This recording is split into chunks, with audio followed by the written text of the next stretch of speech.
Welcome to Precision Animal Training, where we teach big lessons through the lens of getting precise science-based behavior. I'm Kier like your ear, Kirsten, crawl like a baby Kraljevic, animal trainer, behavior nerd, and your host. This is a show about real, lasting change. The science of precision, the power of pursuing perfect timing, the art of truly seeing and shaping behavior.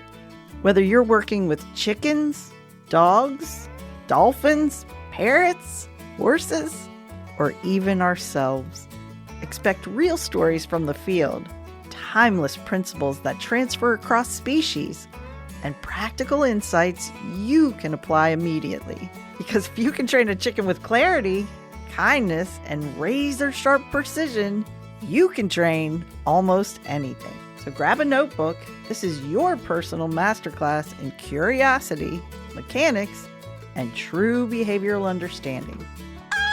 We are so glad to be here, where history, science, animal training, and a little family drama come together. Today, Dr. Bob Bailey and I are taking you inside the golden age of animal behavior enterprises, from million-dollar theme parks and traveling shows to training ravens and even cockroaches. You'll get a behind-the-scenes look at life at ABE Wonderland, where family meetings decided who cleaned up after the vomiting vultures, and the kids earned their keep caring for lions, tigers, and crows. This episode is packed with innovation, resilience, heart, and humor. Let's get started. Welcome back with one of my favorite people, Bob Bailey, as we go through the history of modern-day animal training. In this episode, we are going to hit the peak of ABE. I'm going to call it the peak. At your peak, and I'm going to say the 70s, how much money were you making as animal trainers? Well, we were, as animal trainers. Well, as in your company, the company, we made $1 million a year. $1 million a year, Yeah. selling shows and consulting and your theme park. Yeah, yeah. That would be from the late 60s to let's say 1980, 81, 82, right in there. Mm-hmm. So again, Keller had passed. Bob had come on. They have distinctly different attributes that they bring to the table. Bob is a systems guy. He is a systems engineer, physics, chemistry guy at his heart, and he's systematizing stuff. Marion is president of the company. She is still going strong. You have 80 employees at the time? About. They were part-time and they were full-time employees. Part-time would be at the park, right?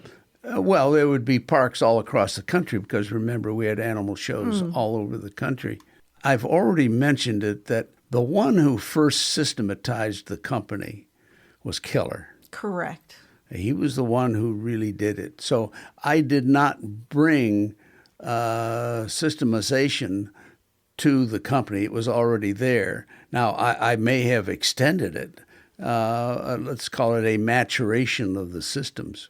But I don't want to take anything away from what Keller did when he really put this together. The idea that one person can train a lot more using non-traditional methods. And he did that. He used non-traditional methods. And one person could train 100 animals in a day. And now that is an area where nobody else has done anything like that. Ever. He was the first one to do that, not me. He was the first one to do that. Now, did I improve that, fine-tune it, add dimensions to it? Sure, I did. But he was the one who really said, we can do this. And this was visionary as far as I'm concerned. Yeah, thank you for clarifying that. And that's very fair. And I'm sorry I missed that part of it. So here you are, coming in after Keller, and you, again, have this background of observing animals. We talked last time about open environment work, where you're using ravens and gulls and stuff, And somewhere in there, who was the one who could look at a raven and say, wow, that would be cool to carry objects? Like, I'm going to say that was you. Well, maybe, but usually the client came to us, client being some government agency in this case, and asked, how can we accomplish this task? Now, sometimes they would come to us with a complete system. This is their idea of a system. I would say those usually did not work out terribly well. Exactly. But they would often come to us with just, we have a task to solve. How can we do that? Now, it so happens in the case of the ravens that they wanted it to be a black bird, and they don't care what kind of black bird. They were actually thinking of crows more than ravens. And I must admit there, as soon as they brought that up, I'm thinking of the giant western raven, which is a big bird with powerful wings and could carry heavy loads, even though they hadn't mentioned about heavy loads. But the point is that sometimes people came to us and asked, how can we solve this problem? And other people would come to us and say, okay, I want to use this, that, and what else in order to solve this problem. And we would go either way, whichever way they wanted to do it. Okay, I'm going to tell on myself a little bit here. This is going to be the hardest show that I do because Bob's done all this cool stuff that he's going to deflect, and you're going to hear it in his voice, right? So let's go back to that raven when you said you knew that a raven could carry a heavy load. Okay, a raven can carry a heavy load when what is happening? Like, can you elaborate on what you knew about ravens carrying loads? Well, we had already experimented with different kinds of birds about such things as asymmetric loading. We were just interested to see that if you load a bird heavy on one side, how does it compensate its flight so it can fly efficiently? We actually used a number of different species for this, species that we could legally work with. And so we already had some information on this sort of thing. We had been thinking of animal shows, quite frankly. And if you have a turkey out there trained, how much of a load can a turkey carry, either in its beak or on its back or even in its claws? We actually got permission very early on to work with vultures. Well, it was just a matter of carrying loads, that's all. A to B, that's all we were interested in at the time.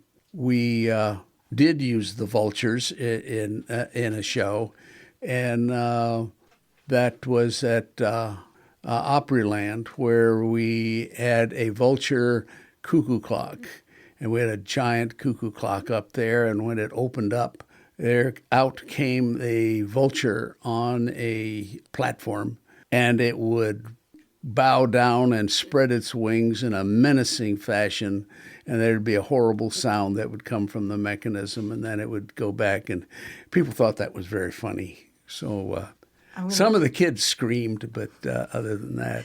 I'm going to lay down a teaser for another show I'm dying to do. Bob had 3 sets of twins, and the twins actually raised the animals. But that's a whole nother show. Mm-hmm. So let's back up. Talk to me about cockroaches. Whose idea was it to work with a cockroach? Well, it was something that the Brelands thought was just kind of fun. And they had a cockroach that would turn off a light. That's what I want my cockroaches to do. Now, we also trained cockroaches to pull wires. How? Or you'd have to shoot me if you told me. No. It's a simple conditioning process. Animal goes from A to B, and we used water. We used a number of reinforcers to get the behavior. Okay, what are you guys picturing? Like this little syringe that he's popping water to the cockroach? No, the water's just there, and The animal has not had access to water for the last 24 hours and wants water. So, hey, cockroach, carry this wire. Yeah, that's essentially what it was. It's a very thin wire. It was not heavy. And there was a rather famous spider that I trained when I was at Susan Garrett's up in Canada. I trained it to roll itself up into a ball when I blew on it, but I conditioned it by turning a laser spot on the web first before I blew. And the natural response of a spider is whenever the wind blows, it minimizes the surface area, so it folds up into a little ball. And so I was just straight Pavlovian conditioning on that one. So. Susan, call me. We want you on the show. For anybody who doesn't know who Susan Garrett is, she is an incredibly accomplished trainer.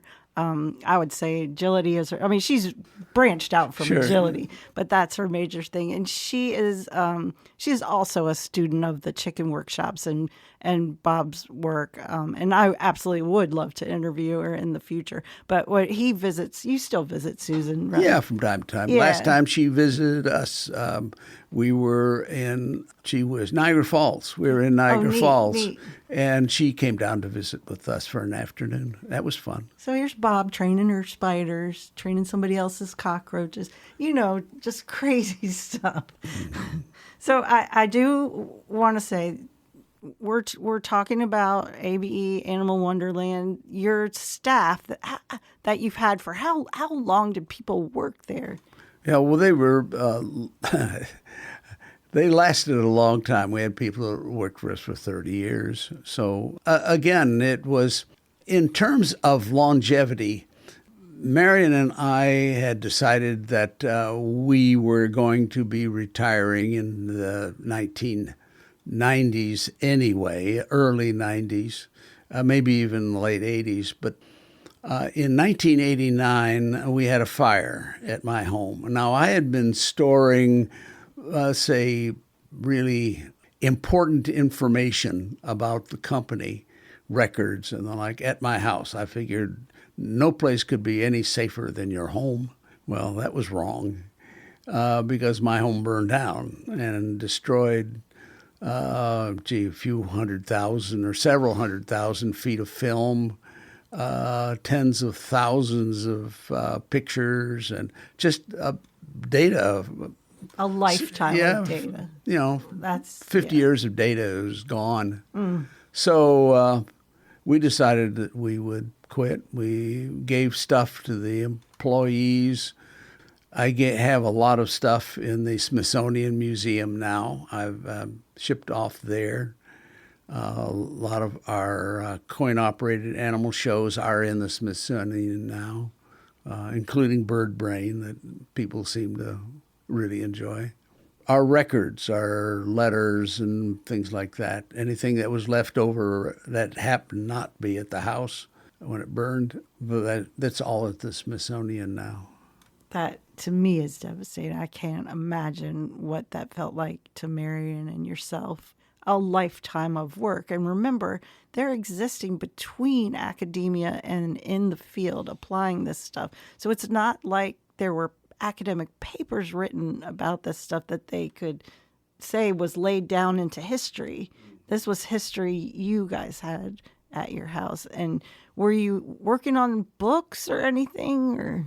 Yeah, there were a few things that we were working on, but I'm afraid after the fire that a lot of the, let's say, the emotion that is required to really sit down and write a book and really produce something worthwhile, we decided that we wouldn't do that anymore. That what really finally happened is in 1992 that we got involved in a history of application of psychology and did a few thousand hours of interviews with literally hundreds of people, psychologists and physicists and trainers and all over the United States. That's neat. And those are now being dispersed by a number of different people. Which is cool. If you can find them on YouTube, they are really interesting. That is what, let's say, got us started on doing various things. I did a lot of video editing, got a lot of video editing equipment. But then Marion got the bug about chicken workshops, and that started something that, I was not exactly sanguine about it. I didn't think it would particularly go anywhere, but that shows what I know. So anyway. Rightfully so, they could have retired at that point with an amazing legacy that they left to animal training. But no, Marion wants to try one more time to bring this methodology, technology to the general public. And she says to Bob, hey, we have this system. We've been training trainers since the 40s on chickens. Is that fair? Let's go try to bring this to the general public again.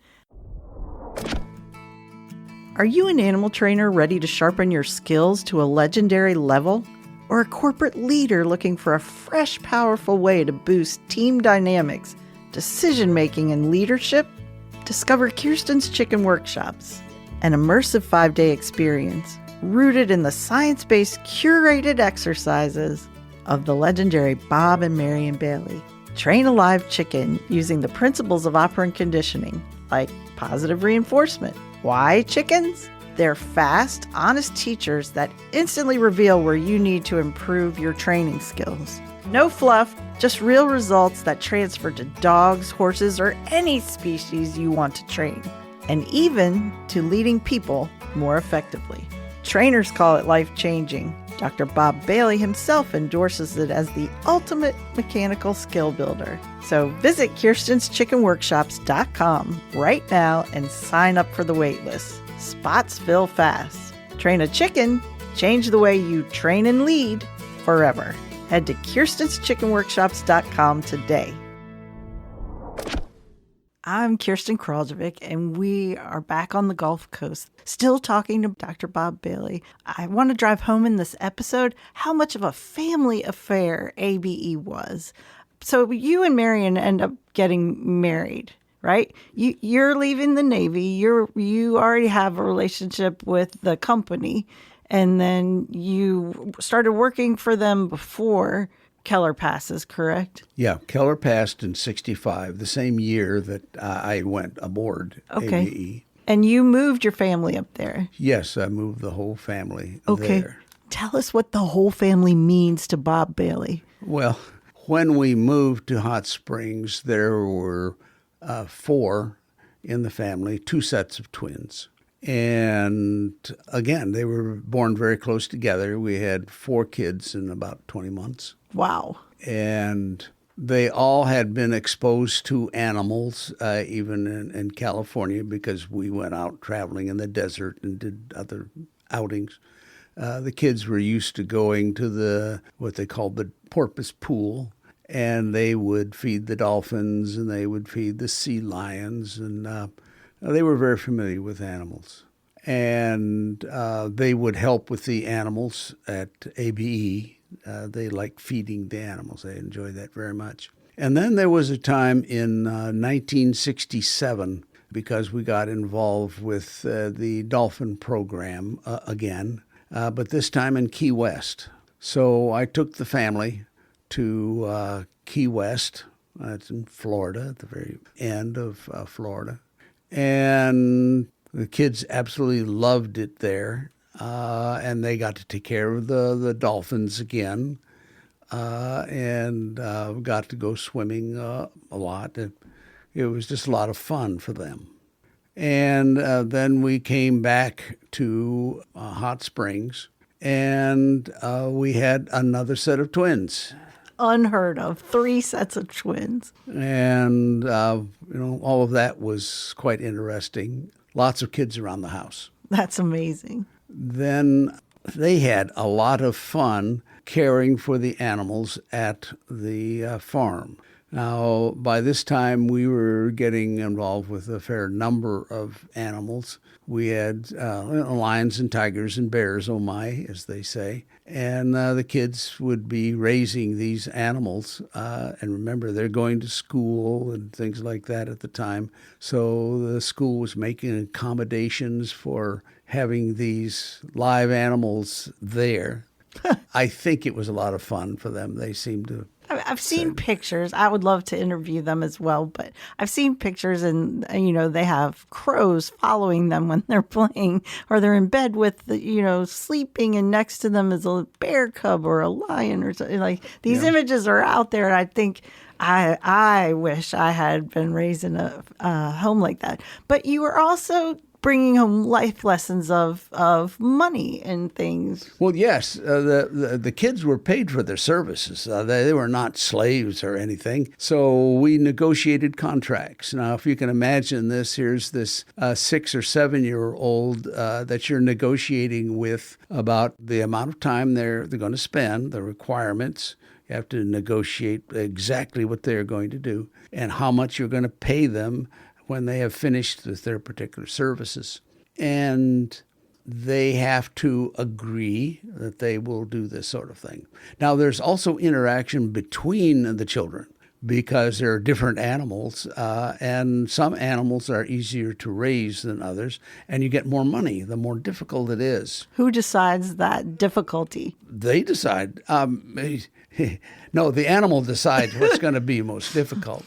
And so the children would sometimes negotiate with each other because they don't want to raise the next vulture that we happen to have, because the vultures vomit over everything when you excite them. So you have to be careful not to excite your vulture. And, with seagulls, or it just depends on what's out there, some are easier to raise than others. And, of course, we pay more for those animals that are most difficult. But even when they get more money, they raise some animals that they just didn't like. And so they would negotiate with each other, and they would pay money from one to the other. We'll swap animals, and I'll take the cheaper animal, the one that get less money. I will pay you even more for the animal, the more difficult animal that you're raising. Even though you're getting more already, I'll pay you more.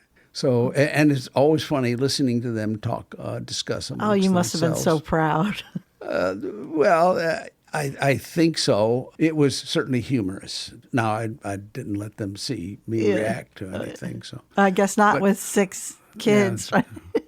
It was fun most of the time. Yeah. Not after your vulture has barfed all over the floor and you have to clean it up. That's not so much fun. No. Do you have any other fun memories of an animal doing something interesting? Well, Charlie the crow, they would give Charlie the crow a bath once or twice a week. They did in the kitchen, and it would be an interaction between Charlie and the kids, and they would be dripping water on them in this big pan that they had, and they liked it, and Charlie liked it. That's amazing. And did any of your kids grow up to be animal trainers? Did they interact with animals? They all ended up to be good at training, but no one went into the field of animal training. No. We really discouraged them because they wouldn't be able to stay in Arkansas. There's just not that much in the way of performances. And we didn't,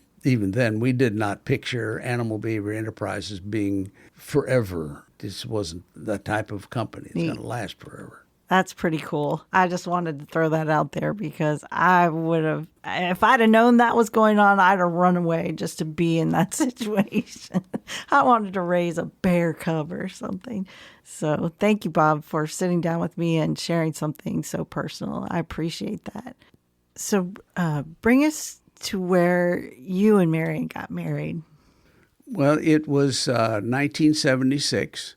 And Marion and I did get married, and it was very nice. And I brought together more kids than the Brady Bunch because Marion had 3 kids of her own. Now they were older, but anyway, we had quite a wedding at the top of the Holiday Inn there. Oh, wow. I think I've seen the picture. Yes, it was a gala affair that Mom and Dad were there. It was very nice. And after that, we were a tight family unit. It was really great. The kids absolutely loved Mouse. And by the way, I call her Mouse. Sometimes I'll refer to Marion, but her real name was Mouse. That's what the kids called her, Mouse. I called her Mouse. That's what Keller called her, Mouse. So that was pretty well her name. Marion was beginning to teach at Henderson State University. She was teaching psychology there. And it was fun for her. She definitely loved certain aspects of academic life.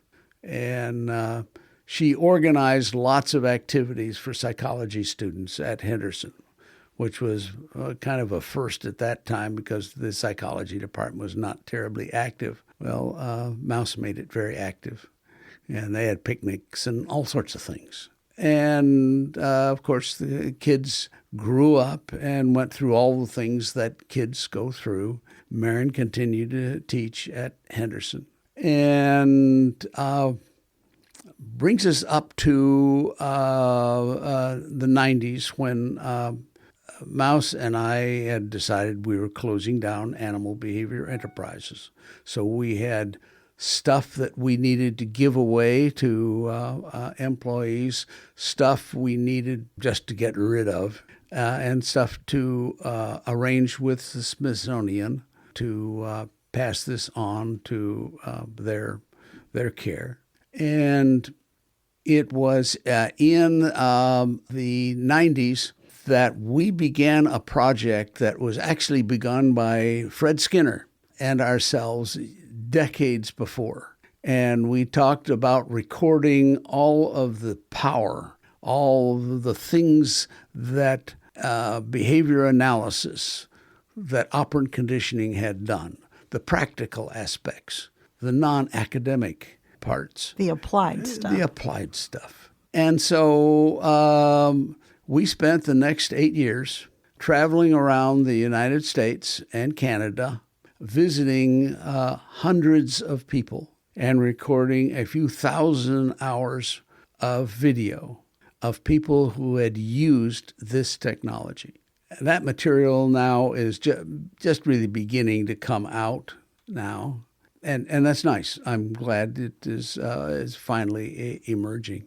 And also what Marion wanted to do was to reach the public about this operant conditioning for the first time. Before, we had taught people, clients of various and sundry descriptions, agencies and individuals, but again, not the general public. So in 1994, one class in Houston and a couple of classes, one class in Hot Springs and a couple of classes in Houston, we gave chicken workshops for the first time to the public. I didn't believe in it. I didn't feel that people would be interested enough. So when it came time to build the equipment, and you have to build caging, I had to get a trailer, modify a trailer, modify the vehicle that we were going to pull it with, and then build the equipment. And that would include various pieces of apparatus that would be fun for the students and fun for the chickens, if you will. Anyway, I put it together, and I'm ashamed to say that I did it very shoddily. I had all of the equipment. I had all the welding equipment and, table saws. And so, okay, I'll do it. It made it easy. Make her happy. I'll make her happy. And I did it very quickly. I'm sure it didn't take me any more than a week to do all of the stuff that needed to be done. That's incredible. So, I'm fairly familiar with the equipment. So anyway, put all this together and went to Houston. We had a person down there that just, asked dog trainers, do you want to train chickens? Well, if you want to train, then I'll train. That's the way it essentially worked. They had no idea what they were getting into. but went down there and gave the class. And they absolutely loved it. They could not believe it. And it was a shocker that everyone agreed they were not the trainers they thought they were. So a few months after that, we went back to Houston and did it again. And we could have done that 3 or 4 more times. But I said, that's enough. I was pretty ashamed of the equipment that we were using, and went back to Hot Springs. And by this time, we had informed enough people there that people came to train there. Wow. And so we gave classes in Hot Springs the next time. And this time, we had notified lots of people. So we did it in Hot Springs. And now we're ready to really do this. So I ripped apart all the equipment that I had built before. I've got a different trailer, and I built brand new equipment, and we were off and running until Marion died in 2001. And then I did it for a few more years. 2004 is where I quit Hot Springs. This is a whole nother series, not just episodes. So thank you for tuning in. Thank you, Bob, for spending this time with me. Thanks so much for joining Dr. Bob Bailey and me today on the Precision Animal Training Podcast. We covered a lot today, from the golden age of animal behavior enterprises and those incredible $1 million shows to the creativity it took to train ravens, vultures, and even cockroaches. We also got a real peek into life at ABE, where animal training was truly a family affair, complete with negotiations, chaos, and plenty of unforgettable moments. The big takeaway? Real innovation in training comes from clear systems, creative problem solving, and a willingness to embrace the unexpected, all while keeping that human and animal connection at the center. We'll be back real soon with more stories, science, and practical animal training insights. Until then, thanks for listening. Keep training with precision and curiosity. See you next time. Thanks for listening to the Precision Animal Training Podcast. If you enjoyed this episode, please subscribe, rate, and review us wherever you listen. It helps spread the word to more trainers like you. Share the show with a friend who could use a behavior breakthrough. Want to dive deeper into precision animal training? Head to kirstenschickenworkshops.com to learn about the workshops, sign up, or join the waitlist for the next series. That's kirstenschickenworkshops.com, where legendary science-based behavioral technology meets tomorrow's top trainers. Thanks again for listening, and until next time, remember, train a chicken, change the way you train forever. This show was edited and produced by Johnny Gwynn at Deep Fried Studios.